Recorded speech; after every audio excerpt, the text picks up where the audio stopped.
Welcome to Bound by Books. I'm one of your hosts, Sherri Hayes. I write steamy contemporary romance and BDSM romance. And today I am with Marianne Mariah. I write paranormal romantic suspense and paranormal romance and all things that go bump in the night.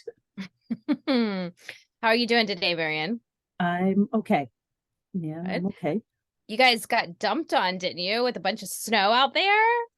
Yeah, yeah, we did. It's not as bad as some areas though. We got about 7 inches. It's Mm. very heavy, wet, what they refer to as heart attack snow. Like when you go, Oh, the wow. people who shovel it, Yeah. they gotta It's be just really it takes a careful. lot of energy and weight to it. Yeah. Yeah, So I think up where one of our fellow hosts, Danielle, is in Maine, I heard somewhere in Maine got like 30 inches. I mean, yeah, the it further up was the corridor you go, the crazy. worse the worse it gets. Yeah, man. Uh, Yeah, we're not quite into spring yet, but wow, winter is not letting go. It keeps giving us little hints of spring. We get those teasing like 70-degree days, and then it's like, no, no, no, we're gonna bring you another snowstorm. I'm waiting for my daffodil bulbs to bloom in the snow. So Mm, I've seen pictures yeah. of that, but I've got crocuses starting to come up. You can see the green shoots coming up, and they're not right now. They're flattened by snow, so they're probably gone for the season. So Yeah, I don't think any of our flowers have bloomed here yet. Not that I've noticed. So they must be still holding on a little while longer. Because it's like every time we start to warm up, and yeah, we get a cold spell again, and it snows, or it's just really rainy and cold and windy and yeah. ugh. I don't know. Anyway, I'm not. Yeah, no. I'm ready for some warmer temperatures with some sunshine because Ohio is known for being like overcast a lot in the winter, which is not good for, the mood. seasonal depression, it's a real thing. It really is a real thing. It really is a real thing. But today we decided we're going to talk about heroines, specifically strong heroines, because there has been some, I guess, some pushback or some discussion in the internet realms about how strong heroines are kind of, I guess, getting a bad rap. I guess Um, it depends on the heroine and right. how she comes across, which is exactly what Mhm. we're talking about today.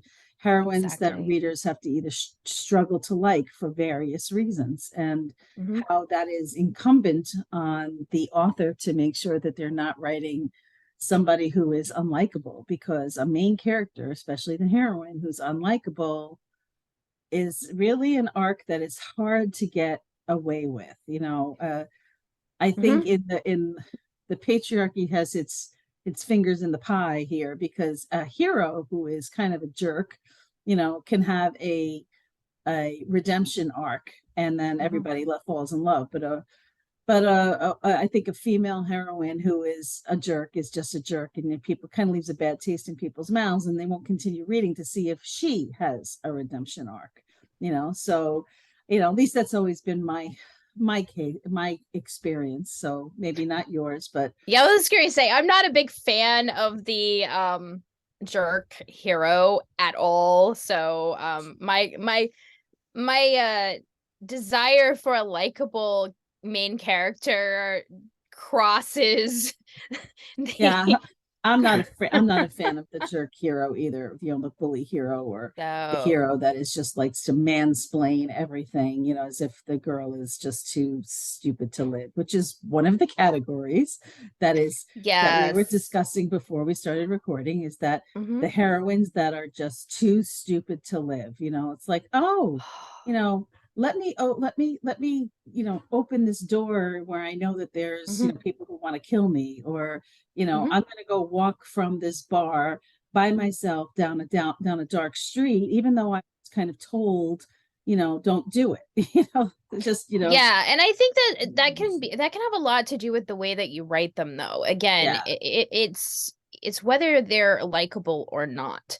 Because you can have, I was just reading a story today where well, I'm listening to an audiobook and it's about a female bodyguard. And so she goes in and, to save or help the hero of the story. And but she admits that it's stupid. Like she acknowledges that it's stupid, but she's unwilling to allow him to just deal with this psycho that's, got him held hostage on his own. So she figures if she can be a distraction, but you're in her head, so she's acknowledging it. Like she's saying, I understand that this is not the smartest course of action, that I should not be doing this. However, I do have training to deal with psychopaths, and self-defense and protection and all that stuff. So I am going to do it anyway. So I think the acknowledgement helps versus to still present that character as a strong female character versus having somebody who is in what is known as too stupid to live, where they're just like, oh well, I just want to cut through this, alley, and I know it's like totally dark and I can't see anything and it's kind of in this bad neighborhood, but I just don't want to walk around the block, so I'm going to do it anyway. Or I'm going to get in the car with this stranger and go off and have a drink with them by myself without Yeah. telling anybody where I'm going, that type of a thing. And then they find themselves in a situation that is like untenable. And they're like, how did I get here? Oh my, it's like, no, girl, Right. You smack them up the head. Then Right. the opposite of that is the character that's too strong, that is refusing to admit when they need help, or just pig-headed is the word. Pig-headed and stubborn to a fault. Yes. I find that can be annoying as well. And I think when we're writing, if we're writing a strong character that is snarky or has had to deal with BS in their lives, that you can fall into the trap of writing somebody who can be stronger than she needs to be. And I don't mean that in any kind of a derogatory sense, because women need to be strong, especially in today's world. But there are times when you have to admit, whether it's help from a man or help from a woman or help from an organization or a partner or a friend, or even somebody young, like a child, like a teenage child. You have to admit when you can't do things on your own. And sometimes you can run into problems where there are characters that just refuse to admit that they need help, and then they end up in all kinds of trouble. Or that they could potentially be wrong. Like characters that don't want to admit that they're wrong. Absolutely. Yes. They're so determined to do something, even though it's not in their best interest, or it goes against common sense and even sometimes safety, their own or other people's, right? That they supposedly care about. So yeah, I mean, I'm trying to think off the top of my head of an example of that. But what I'm kind of thinking of is like going to just going and putting yourself in a situation that it just doesn't, I don't know, putting yourself in an unsafe situation knowingly, but not taking any measures to mitigate those risks. And yet you seem surprised when the world can just bow down at your feet and you're physically overpowered or whatever. Or we could go to kind of our next little strong heroines. And these are the ones that are just so like strong physically, mentally, that they just are, they're presented as like these perfect, like one-dimensional character. Right. The No doubt. only thing about them is they're strong. Right. Like they're stoic. They're so strong, they're stoic. They have no, like, supposedly this really tragic thing happened to them in the past, but it has no effect on anything. They are just too strong to deal with that. It makes them And almost inhuman, and yeah.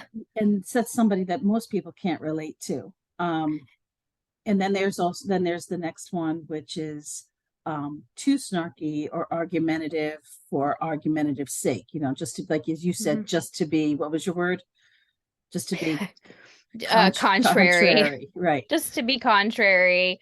Or Yeah. not adapting to a situation, not using your God-given brains, to be able to assess a situation. I remember there was a couple of times in when I was watching Outlander, which is absolutely one of my favorite book series, but I watched the show as well. Mhm. Um, and there was a scene where, Claire knows she's in the past. She knows that somehow or another she's been transported back to 1737, and yet she is still conducting herself as if she's a 20th century woman. Mhm. And yes, we're in the 21st century, but the book takes place where she is right after World War II, Right. so 20th century, before she is thrown back. And yes, she was a nurse in the war, World War II, and so she had a lot of responsibility. She's seen a lot of things, but she's still conducting herself. She didn't adapt and play the game so she could figure things out, even after she had been there for a while, and that got up my nose a little bit. Because Yeah. that's like, that to me is the opposite of too stupid to live, but yet in the same family as too stupid to live. Yeah, yeah. Both It exist on the same really, plane, but yeah. that type of a thing really annoys me, because she's smart and she should know better. You Yeah. know, I will say that is one of the things that Diana Gabaldon as an author does a she does a good job at writing that line. Like, she does make Claire and some of the other characters do some stuff that does kind of make them fall into that, like, too stupid to live, or contrary for the sake of just being contrary. right, Yeah, contrary to music, or I don't really think she gets into the overly stoic per se, because most of the time you understand that she does a good job with that. But she does set it up where doing, she'll have these characters do something really, really stupid that you're like, really? You're smarter than that. yeah, But she always takes it just there and then pulls it back and be like, okay, nope, we're gonna get our head on straight, and we're gonna do what we should have done in the first place. And I think that is what makes Outlander complex. And if that's what you want to do as an author, if that's the path you want to take, to write a character kind of like Claire from Outlander, where she does do some really stupid things sometimes, because she is a strong, let's put it out there, she is a strong heroine, yeah, period, point she blank, is. she is a strong heroine. Absolutely. However, she does fall into these categories at times, and the only thing that, in my opinion, redeems her is the fact that she does pivot from them. She doesn't go down that path for too long before she goes, haha, nope, that's not a smart way to go. I'm gonna turn around and do a 180 and go over here and do the thing I should have done in the first place. That's fine. You can do that, and a good author can pull that off. However, as the author, you have to be aware of that. You have to Yeah, know what you're doing and if not you're leave it too going to pull long, that off. right? Yes, you have to know Like, when it's time to pull it, because you will lose readers if you let it go on too long. in You Leap of will. Faith, which I just finished and is now in editing and ready, it will be released on the Yonder app in at the end of May. Um, that was one of the things I asked my beta reader to look at, because you know my main character is, Eden. She's 21 in human years because she's Fae, so, and she's still considered kind of like on the borderline of adolescence Mm-hmm. and in the Fae realm and whatnot, but um she has to go, she has to get to a specific portal, she has to go through a forest. And this forest is known for having the Nocturna, which were uh malevolent fae in the living in the shadows there. So she goes and she makes sure that she practices her swordsmanship and so forth. But she enters knowing that she's going to have problems, but at the Mm-hmm. same time, you know, it's Merlin who sent her through that, which is one of the other characters that I've used. There had to have been another way, or not. And I know that that's a question that some of my readers are going to ask. Well, it wasn't, isn't there some other way that she could have done this? Isn't there some other way she could have done this? Why did she have to rush it?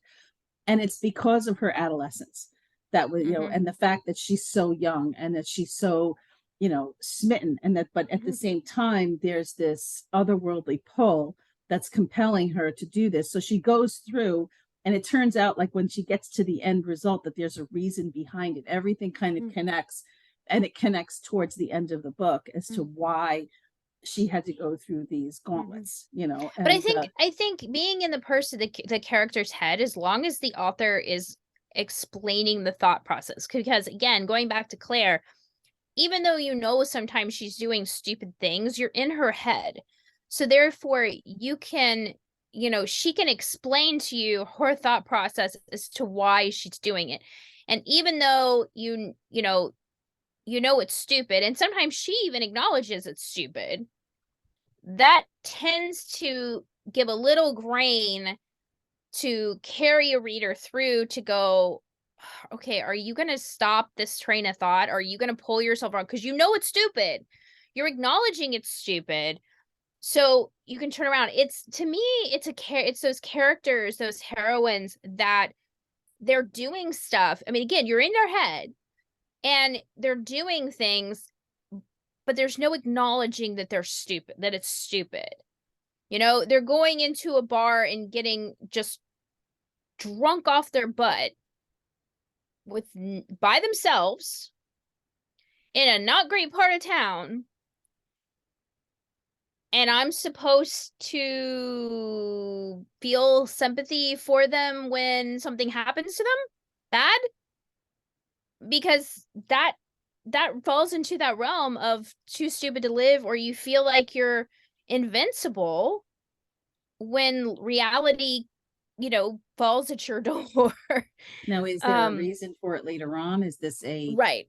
Is this a catalyst for something? I mean, Mm-hmm. you know, a writer has to make sure that that's not Mm-hmm. just in there for gratuitous shock factor, you know, that Right. you have to, Is the heroine going to learn something from it? right. Is it going to So propel the story forward? is it part of Because their character arc, right, you know? right. So, It needs to, you know, it's fine if you're going to use that as a plot device. mhm, Um, but what we're kind of talking about here, in that respect, are the ones where it's not.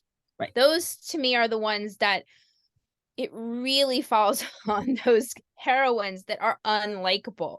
Readers cannot connect with them. They're not sympathetic, they're not realistic, they don't have the struggles that the average person has. And I'm not just talking about like, oh well, they don't have to worry about where the bills are coming from. I'm talking about, like, you know, their mother died, and then, you know, when they were a child, and or they were ripped away from their family or something like that, and yet they, you know, all they are is they become this hardened warrior with no emotion connecting them to, like, their family or the loss or anything. That's just, that's the past, it happened, I'm now this hardened warrior.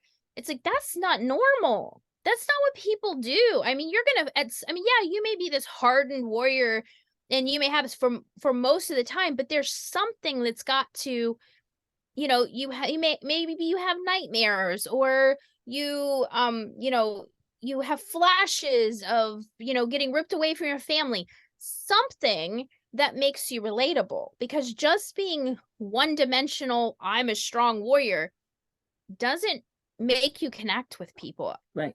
Or on the opposite side of that, the damsel in distress who can't think Mm-hmm. for herself and can't do for herself. and can be petulant about it, oh, do I Mhm. have to really, that's such The a dirty whiny. hole, why can't I just stay here in this cell, maybe somebody will rescue me, I don't want to have to climb through that, Mhm. there's cobwebs, that type of a thing. Mhm. I think the word that we're looking for in this whole overarching idea is vulnerability. That's Mhm. something, that people, whether you're strong or not, that there has to be a modicum of vulnerability, whether it's emotional or physical, that can make Mhm. you relatable to the reader. They have to be Right. able to see themselves in you, whether it's an idealized version of themselves, or if, because I doubt, like for my books, I don't think people come up against vampires, but something that where they can see themselves in the position and envision themselves as the character. Right. They can Right. picture themselves in that tough spot and what they would do, and whether or Mhm. not how the person reacts is real enough in the terms Yep. of how their reaction, their body's reaction, if they're, if they get goose pimpled, or if they have a flash of fear which tightens their throat, or makes them have a pit in their stomach, or if they're shaking because they're nervous, no matter how much they're trying to hide it, Mhm. or if they know that they're being scrutinized, to be able to have the presence of mind to have that mask drop over their face, the metaphoric mask, so they don't Mhm. give themselves away. These are all elements of vulnerability that make somebody likable because they're not perfect, you Right. know. And Oh I yeah, think, definitely. the same thing goes for the heroes too, not just the heroines. They Mhm. have to be, you know, they have to have something about them, the chinks in the armor. There has to be, you Yeah, know. I'm not a big fan of just like I'm not a fan of the jerk hero, I'm also not a fan of the perfect one either. The one that Superhero. cannot do any, like, he can do everything and be everything, and he's just Mr. Perfect. There is no there's nothing wrong with him. He has no weird quirks or vulnerabilities or weaknesses or anything like that. Again, it's one dimensional. People Yeah. are not like that. I don't No. care who you are. I don't care if you look like on the outside you have a perfect life. That's fine if that's what you're portraying, that you have a character who everybody around him thinks he has the perfect life, or her has the perfect life. But once you get to know them, once your story unfolds, there should be some revelation, some chink in the armor, as you said, that makes them a little vulnerable, that shows that there's a crack in that armor, that maybe they or their life is not as perfect as it seems to be. Right. Um, there's writing a really well-rounded character is not always easy. And I'll Never I'll easy. go back to the book that I'm actually just finishing up reading right now.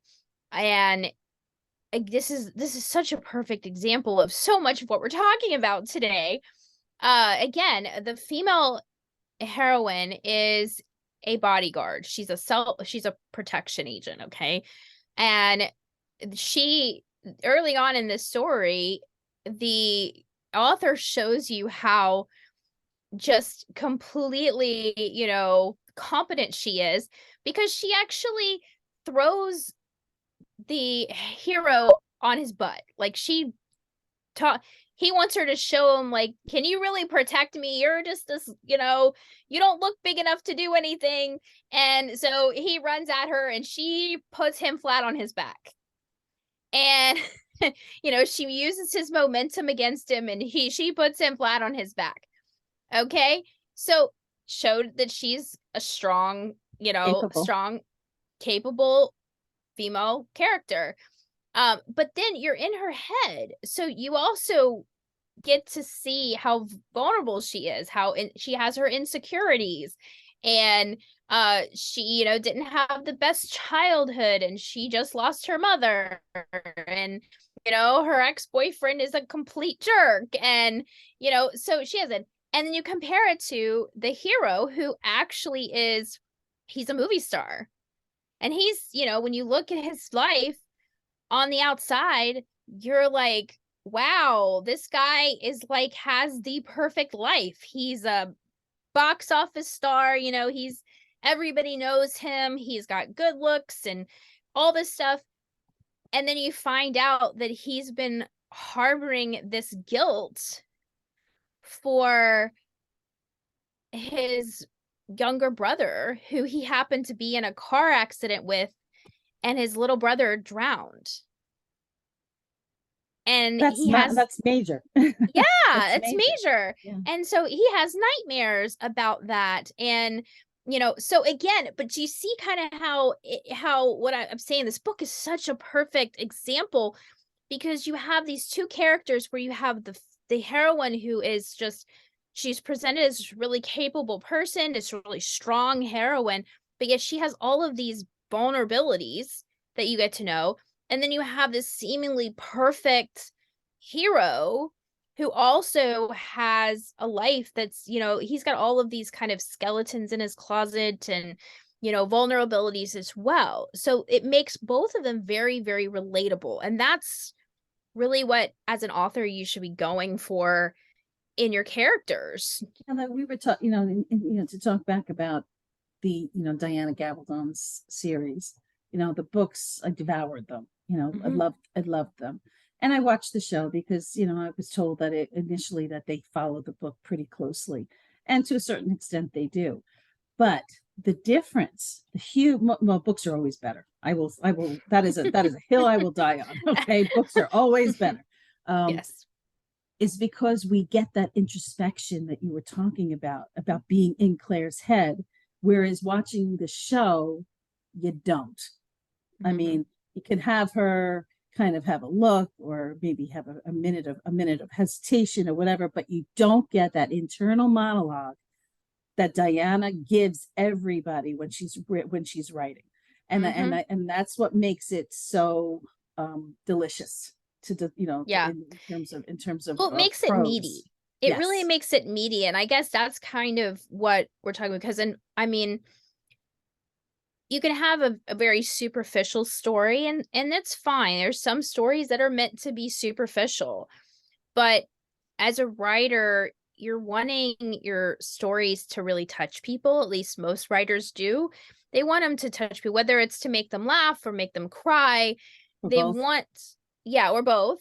They want their stories to strike a chord in their readers. Resonate. And Yes. in order to do that, you have to make them relatable. And the easiest way and the best way typically to make them relatable is to make them realistic, to Yeah. make them have vulnerabilities and make them complex. Don't make them one dimensional. And to give a reader kind of a little bit of a peek behind the curtain of what's Mm-hmm. going on with the character through this introspection and exposition and so forth, so that they know what's going on with that character's head. Now, Right. you want to also reserve a little bit because you don't want to throw the baby out with the bathwater. You don't Well, want to give it no, all but away. you want to But sprinkle those tidbits of information about the right. characters throughout your story. Obviously, yeah, you don't want to just info dump. Please don't info dump. That is like the worst thing in the world. It's one of my biggest pet peeves. Is info dumping. I hate that. But I also want to mention, we're talking about strong heroines specifically. Um, when I wrote my Finding Anna series, there are people that view Brianna as a weak character. And I actually, because she's very timid, especially at the beginning of the story. Um Curls into a ball, just very she's very shy and well, not shy, but timid, and very like tries to make herself small, things like that. But once you get into the story and you get into her head, as you the story kind of unfolds, you actually find out how strong she is, because a strong character is not just physically strong. And I think that's one of the things that we have to be really careful of as writers, to think that in order to write a strong female character, that they somehow have to be able to kick other people's butts. They have to be able to physically take people down or you know, just physically overpower them or you know, hold their own in a physical type of confrontation. Um but that doesn't necessarily mean there's different types of strength. There are, I mean, there are plenty of women I know in real life that would never think of any type of physical altercation, but they have been the rock in their families, you know, for, you know, years and years, decades. And to me, that's a strong character. You know, that's a strong person. And there's also Doesn't intellectual strength too. Women can right, be super smart. So and that we right. can impart that to our heroines. And I don't mean that somebody can crack the hardest code out there in an espionage game. I mean, you could do that too, but I mean just know their stuff. You know what I mean? Just Hmm. really being super smart, super intuitive, being able to listen to their gut, and also being emotionally strong is Hmm. another strength. Another strength. Right. So, and if you can Yeah. incorporate all of them, I mean, she doesn't have to be Wonder Woman. She doesn't have to Mhm. be Gal Gadot. Flying through the air as as Wonder Woman and fighting off foes from Amazonia. But Right. but she has to have some kind of skill set, in whether it's outwitting or outsmarting or outthinking somebody, to get Mhm. herself out of a situation, or at the same time being that rock that you were talking about, because it depends on your story. So that's where you have to decide what kind of a character you want and how are you going to build that kind of vulnerability and relatability into them so that your readers will just fall in love, with their arc, Mhm. because there's nothing more satisfying than seeing a character arc really blossom and Right. evolve. Yes. Yeah, for sure. I mean, I think that's where it comes, really what it comes down to. I mean, in a nutshell, strong characters mean a lot of things. Yep. Um, and you can be emotionally strong, you can be intellectually strong, you can be physically strong. It Combination of all really, three. yeah, a combination of all three. Um, I mean, if you write a character who escapes an abusive relationship and rebuilds her life, how is that not a strong character? Of course it is. Of course it I is. mean, most of us in real, you know, in real life, we, you know, in everyday life, if we met somebody who did that, we would consider them strong. You know, that it Yeah. takes a lot of guts and courage to leave a an abusive relationship and start from scratch, because most women who have to do that literally leave everything behind. Most of the time they start with nothing. They have, you know, they most of them don't, you know, they were not allowed to work anymore. They were cut off from their friends and their families. I mean, they literally have nothing. They're starting with this pretty much the clothes on their back. And I don't know if a single person that would say, "Oh no, they're not strong. They what they did, you know, you know, leaving and rebuilding your life, that's it's not a strong thing." Of course you're not going to say that. You No. know, you know, anybody who's, you know, you're talking to somebody, they're going to say, "Yeah, that takes a strong person to do that." So why wouldn't that translate into writing a And story? and with me writing paranormal romantic suspense, there's a lot of action that happens. So Mhm. my first book in the Cursed by Blood series, whether it's Shifter or Vampire, is the main character. First one is Lily Sabori, and she is what the male main character refers to as the perfect trifecta. That she has beauty, that she has brains, and that she's dangerous. Mm. And not dangerous in the sense that she's like some superhero, but that she can think on her feet and she can Mhm. react accordingly, and that she's got some kind of a skill set. You know, not like what's his face, what's the actor from the movie Taken? It's like, I've got certain skills. Oh, Liam Liam Neeson? Neeson. Yeah. Yeah, Okay. that's not what I mean. But Okay. but she does have certain skills. She can shoot. and she can shoot Yeah. a bow and arrow, crossbow, and Yeah. she's pretty good with a knife and so forth. But you know, what is that old saying?